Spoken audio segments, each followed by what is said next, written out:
ನಮಸ್ಕಾರ ವೀಕ್ಷಕರೇ, ತಮ್ಮೆಲ್ಲರಿಗೂ SRG ಯೂಟ್ಯೂಬ್ ಚಾನಲ್ಗೆ ಸ್ವಾಗತ. ಇದು ಗದಗ ಜಿಲ್ಲೆ ಬಂದಿದ್ದೆ. ಇಲ್ಲಿ ಒಂದು ಸಿಂಗಾಲ ಅಂತ ಹಣ್ಣಿದೆ. ಗದಗ ಜಿಲ್ಲೆಯಲ್ಲಿ ನಮ್ಮದು ಗದಗ ಜಿಲ್ಲೆನೇ. ನಾವು ಗದಗಲ್ಲೇ ಇಲ್ಲಿ ಏನಂತಾರಲ್ಲ ಬೋರ್ವೆಲ್ ರೀಚಾರ್ಜ್ ಕೆಲಸ ಮಾಡ್ತಾಯಿದ್ವಿ.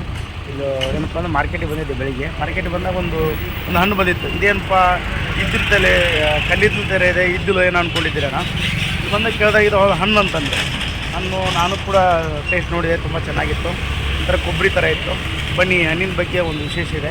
ಸಿಂಗಾಲ ಹಣ್ಣಿನ ಬಗ್ಗೆ ಅದು UPಯಲ್ಲಿ ಬೆಳಿತಾರಂತ. ಇದು ಜಾಸ್ತಿ UPಯಿಂದ ತಂದಿದ್ದಾರೆ ನೋಡಿರಿ. ಕಟ್ ಮಾಡಿದ ಮೇಲೆ ಈ ಥರ ಬರ್ತೈತಿ. ಕಟ್ ಕಟ್ ಮಾಡಿ ತಿನ್ಬೋದು ಇದನ್ನು. ಬನ್ನಿ ಕೇಳೋಣ ಈ ಹಣ್ಣಿನ ಬಗ್ಗೆ ವಿಶೇಷ. ಬೈ ಕಾನ್ ಸೆ ಬೈ ಅಪ್ಪ, ಇದು ಇದರ ಕಾನ್ ಸೆ ಹುಬ್ಳಿ ಸಾಯ್ ಇರಲಿ ಬಿಡಿ. ಇದು ಯಾವ ಹಣ್ಣಿದು? ಸಿಂಗಾಳ ಫ್ರೂಟ್ ಐತಿ. ಸಿಂಗಾಳ ಹಾಂ. ಇದು ವಾಟರ್ ಫ್ರೂಟ್ ಐತಿ. ಇದು ಬೆನಿಫಿಟ್ ಭಾಳ ಚಲೋ ಐತಿ. ಹೌದಾ? BP ಶುಗರ್, ಹಾಂ, ಥೈರಾಯ್ಡ್, ಇದು ಜಾಯಿಂಟ್ ಪೇನ್ ರೀ. ಹೌದಾ?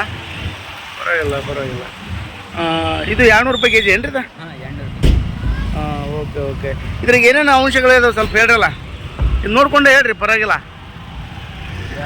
ಕ್ಯಾಲರೀಸ್ ಐತಿ, protein, fat, vitamin B, vitamin C, potassium, calcium, iron ಐತಿ. ಓಕೆ. ಸಿಂಗಾಳ ವಾಟರ್ ಚೆಸ್ಟರ್ ಫ್ರೂಟ್ ಐತಿ. Water fruits. Okay sir. ಅಲ್ಲಿ ನಿಮ್ಮ ಒಳ್ಳೆಯ ವ್ಯಾಪಾರ ಆಗಲಿ ಅಂತ ನಾವು ಹರಿಸ್ತೀವಿ. ಮತ್ತು ನಮ್ಮ ಸಬ್ಸ್ಕ್ರೈಬರ್ ವ್ಯೂವರ್ಸ್ ತೊಗೊಂತಾರೆ ಅಂತ ಹೇಳಕ್ಕೆ ಇಷ್ಟಪಡ್ತಾ ಇದ್ದೀನಿ. ಗದಗಲ್ಲಿ ಯಾರು ಬರ್ತೀರಾ ಈ ಅಂಗಡಿ ಬಂದು ಇಲ್ಲಿ ಒತ್ತಗಡೆಯಲ್ಲಿ ಅಂಗಡಿ ತಂದಿದ್ದಾರೆ ಅವರು, ಬಂದು ತೊಗೋಬೋದು ನೀವು. ಸರಿ ನಾವು ವೀಕ್ಷಕರೇ.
ಓಕೆ, ಈ ಒಂದು ಹಣ್ಣಿನ ಬಗ್ಗೆ ಅವರು ಹೇಳಿದರು, ಸಿಂಪಲ್ಲಾಗಿ ಹೇಳಿದರು. ನಿಮಗೆ ಹಣ್ಣು ಬೇಕಾತಪ್ಪ ಅಂತಂದ್ರೆ ಏನು ಏನಂತಾರಲ್ಲ ಕಾಟನ್ ಮಾರ್ಕೆಟ್ ರೋಡ್ ಇದೆಯಲ್ಲ, ಅಲ್ಲೇ ಇದೆ, ಅಲ್ಲೇ ಮಾರ್ತಿರ್ತಾರೆ. ಇಲ್ಲಿ ಜೈ ಹಿಂದ್ ಸೇಲ್ಸ್ ಕಾರ್ಪೊರೇಷನು ಮತ್ತು ಹೊಂಬಾಳ ಹಾರ್ಡ್ವೇರ್ ಅಂಗಡಿ ಮುಂದೆ ಹಚ್ಕೊಂಡಿರ್ತಾರೆ. ಬಂದು ನೀವು ಕೂಡ ಇದನ್ನು ಹಣ್ಣು ತೊಗೋಬೋದು ಅಂತಂದು ಹೇಳಕ್ಕೆ ಇಷ್ಟಪಡ್ತೇನೆ. ನಾನು ಕೂಡ ಹಣ್ಣು ತಿಂದೆ, ತುಂಬ ರುಚಿ ಇದೆ. ಸರಿ, ರೈತ ಬಂದವ್ರೆ, ಈ ಹಣ್ಣು ತಿನ್ನಿ, ಒಂಥರ ಏನೋ ಒಂಥರ ಟೇಸ್ಟ್ ಇದೆ ಅಂತ ನನಗೊಂದು ಖುಷಿ ಅನಿಸ್ತು. ಸರಿ, ನಾನು ಮತ್ತೆ ಮುಂದಿನ